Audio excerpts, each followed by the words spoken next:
Welcome to the relay. We're covering today's top boxing news. Okay, we'll start with this. A tweet from Women's Fight News' Sasha Jones. A caption that reads, Rick Ramos has stated that the Jessica McCaskill versus Ivana Habazin fight may not happen. Rick spoke on Instagram Live and mentioned potential step-aside money. Could we potentially see the Jessica McCaskill versus Tasha Jonas fight or Michaela Mayer instead? Would depend on who's paying Ivana to step aside and whether or not the World Boxing Council will allow it, it being that the order to do the fight and the purse bid, all of that has already happened. All of that. The order came down, the deadline was reached, the purse bid was ordered, the purse bid was won. And it was Ivana's promoter that won the purse bid. So with those things in mind at this stage, would the World Boxing Council allow for a step-aside deal that sees Jessica going into a unification match with Natasha Jonas? Or would it be to defend her titles against somebody else,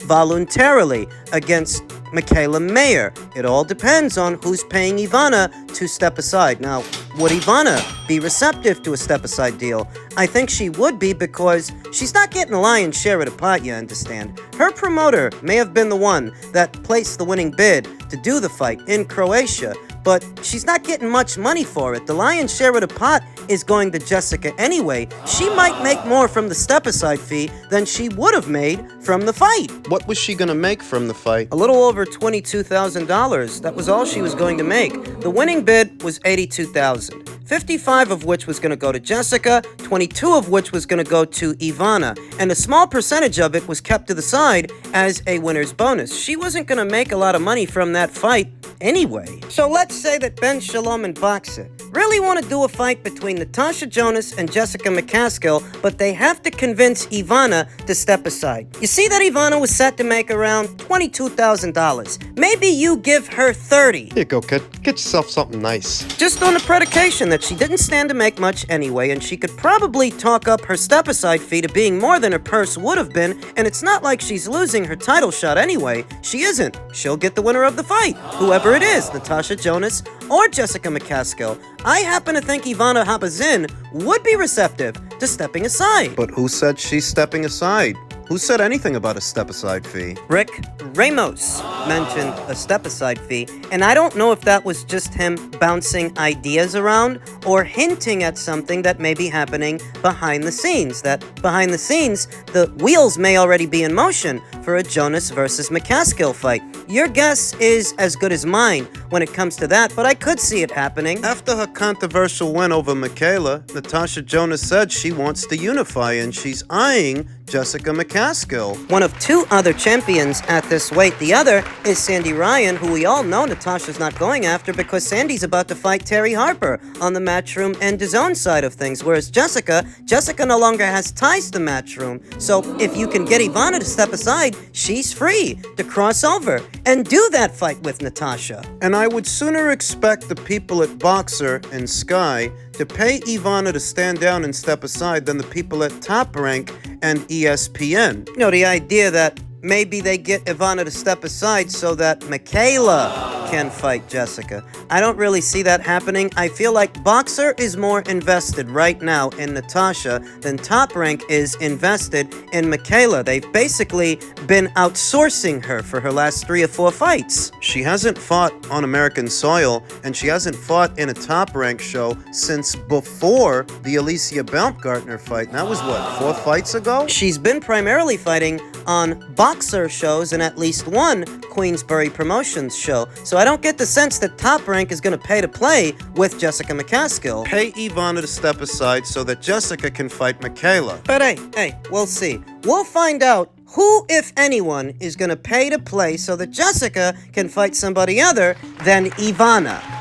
In men's bantamweight news, now I got Inoue versus Luis Nery for Inoue's undisputed WBA, WBC, IBF, and WBO Super Bantamweight World titles is set for May 6th at the Tokyo Dome. Bob Arum has now confirmed first boxing match at the 55,000 capacity venue since Mike Tyson's defeat to Buster Douglas in 1990. And I don't think this fight will turn out to be a monumental upset like that fight was all those years ago. That is arguably the biggest upset ever seen in the sport of boxing. In case you've got it in your head that that's a bad omen, that's not a good sign, that this will be the first boxing match held there since Tyson versus Douglas. I wouldn't worry. Luis Nery isn't on now Inoue's level. And you could argue that Buster Douglas, he wasn't on Mike Tyson's level, and look at what happened there, but Inoue's not mistreating his body and taking the fight lightly the way Mike Tyson did ahead of the Buster Douglas fight. For the most part, Inoue is a consummate professional,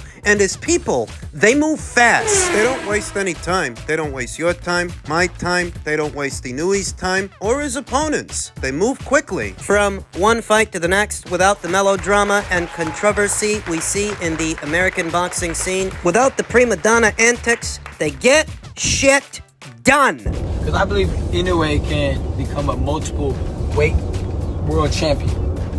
So I'm thinking, what if one day we fight at 140? I'm talking about future, and we do it in Japan. It'll be huge, huge.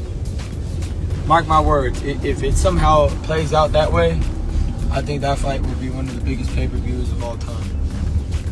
Remember, I just said that. Inoue's star has got to be rising if Ryan Garcia, who's all the way up there at 140 pounds, is now clout chasing him. Because what he's proposing, I mean, it's either Ryan is very stupid or he's just saying this for shock value. And I would sooner believe it's the latter rather than the former. He's just saying this so that people will write articles about him. He knows. He knew he's not going to go to 140. And even if he does, at some point, it ain't no time soon. It's for shock value. It's just to get attention. It is. We're living in a day and age where any girl with a halfway decent figure would rather strip down to her undies and sell her likeness because it's easier than going through 4 years of medical school or trying to pass the bar exam. We're living in a day and age where content creators will deliberately post misleading headlines For shock value. For clicks. Twitter accounts will say just about anything for the engagement as they make their money from that engagement. Ryan Garcia, in order to get attention. Think about how many names he's toggled through in the last 2 or 3 months.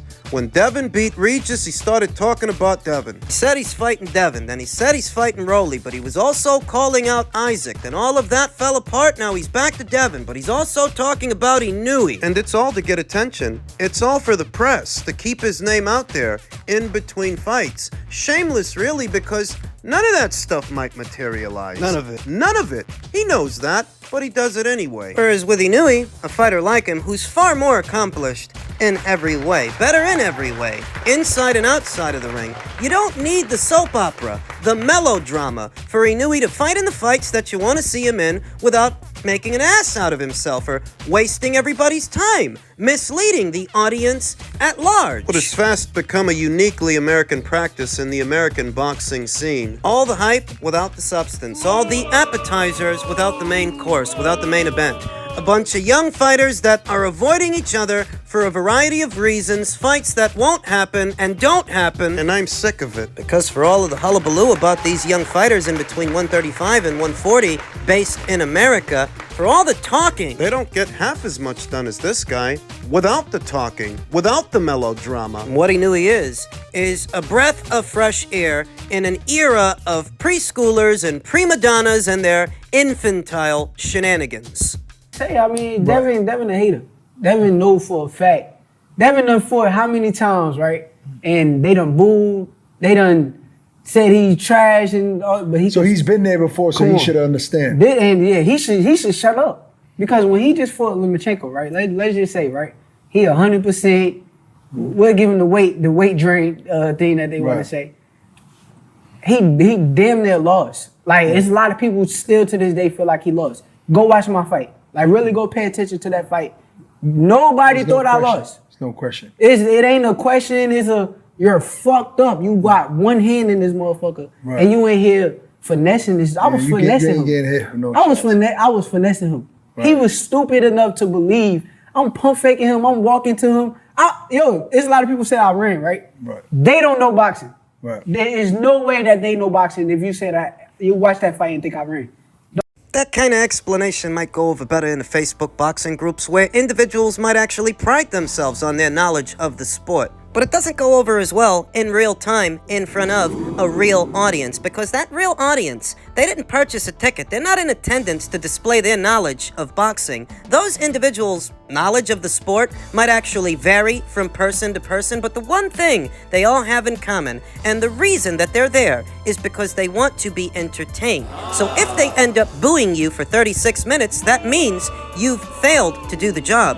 You've failed to entertain them. Shakur Stevenson is one of these boxers that's got it in his head that it's enough to just win. It's enough to just win the match, even if you win boring. He says that if you thought he was running in that fight, you don't know shit about boxing. But you're not required to be a boxing expert to know if you were bored, to know if the fight was good or wasn't good. No, you don't need to be an expert to know that any more than you need to be a chef to know if the food at a restaurant was good. You go to a restaurant, order a meal, you eat the meal. You're not required to be a 4-star chef yourself to know whether you liked it or not. No, you don't need to be able to prepare that meal yourself and understand it, or any other meal on the menu to know whether or not you're satisfied. And the same applies to boxing. You don't need to be a boxing expert to know whether or not you were entertained. And if the audience was booing you for 36 minutes, it couldn't have been because of how entertained they were. They were booing because they were bored. They think you're boring. And so does Fernando Beltran. Emmanuel Navarrete's promoter, Shakur S. Stevenson, caught wind of Fernando Beltran's recent comments, saying that Shakur's more boring than Sunday Mass at 3 in the afternoon. To that, Shakur responded by saying, "Pussy," just like the rest of them. Clarissa Shields echoed a similar sentiment, saying, "So this is what y'all are using now to avoid fighters? Oh, you don't want to fight him because he's boring? Man, get out of here. Can you beat him or not?" She doesn't get it, and neither does he. If you're that boring, the audience doesn't care if you can beat him or not, because if you're going to beat him in a boring fashion, does it really even matter? Shakur Stevenson responded to Clarissa's comment by saying, "No, they can't. That's why they say everything else. But that's expected for somebody who had a draw with someone I made easy work out of." He's talking about El Vaquero. He's talking about Emmanuel Navarrete. Him and Shakur, they share one or two common opponents with each other. And it is true that Emmanuel scored a draw with Robson where Shakur beat him decisively. But I guess the real difference here between Emmanuel and Shakur is that during Emmanuel's fight with Robson, he wasn't getting booed like Shakur was getting booed in the main event. No, during Emmanuel's fight, no one was chanting Shakur Stevenson's name the way they were chanting Emmanuel's name during Shakur's fight. They were literally chanting Emmanuel Navarrete's name as if he could come out and have another fight, take over. And that's how bad Shakur's fight was. Him and Clarissa, they don't get it. These fighters, they just don't get it. You think that because you've got an unbeaten record, an unblemished record, that's all that matters. But the audience, they don't actually care about your record so much as your ability to entertain. And the reason that a young fighter like Shakur may have adopted this mentality is because of the previous era of boxing, the face of boxing in the previous era, Floyd Mayweather. In the Mayweather era, a lot of attention was centered around his unbeaten record, but it wasn't for no reason. It was because he made it his mission to match and or surpass Rocky Marciano's unbeaten record. That's why there was so much focus on that, in tandem with him being a heel, the bad guy. The marketing, at least in part, was galvanizing the fight fans by being that bad guy so that they'd get behind the other guy, hoping to see Floyd Mayweather lose. Now, obviously, that didn't happen, but that's a big part of the reason there was so much attention centered around Floyd's unbeaten record. And that still resonates with some fighters here today, even though it doesn't resonate with the audience. The audience doesn't care about your unbeaten record in this era. You're not Floyd. It's nauseating to have come up in the Mayweather era, seeing Mayweather come and go, remembering him when he was young, and seeing boxing scribes here today liken these fighters to a young Floyd Mayweather. I can tell you that neither Devin Haney or Shakur Stevenson are anything like Floyd Mayweather when he was the same age that they are now. No. Devin Haney and Shakur Stevenson are in their mid-20s, and in their 20s, these guys are safety-first fighters. Floyd Mayweather in his 20s, was not a safety-first fighter. He was in his early 20s when he beat the crap out of a then unbeaten Diego Corrales. The lopsided beating that he put on that guy, the one that he put on Gaddy. Floyd was a killer when he was the same age that these guys are now. He didn't become a safety-first fighter until he was in his 30s. Whereas these kids are fighting that way now, thinking that they're taking their cues from him. This safety-first approach and the inflated purse demands, the emphasis on their unbeaten, unblemished records. None of you guys are Floyd. Get that in your head. And if you're mirroring Floyd, a version of him, it's the version of him that was already established, that was already an established box office draw, whereas you guys, you're not there yet. You're mirroring the wrong guy. Yeah. Shakur Stevenson can get as defensive as he wants to when people call him boring, but him being so defensive is why they call him boring. The audience in attendance are not required to be boxing experts themselves to know that they're bored. And even if I do think that Shakur is a lot better than what he showed in that De Los Santos fight, he's got to understand that can't happen again. Another performance like that one, and you're gonna end up in a who needs you club. Who needs you? The audience doesn't like you. You ain't worth much money, so why should anybody with a name fight you? Well, because you plan on beating a guy in a boring fashion? Even if you do, it's still boring. The audience won't care if you win anyway, like they didn't care the last time.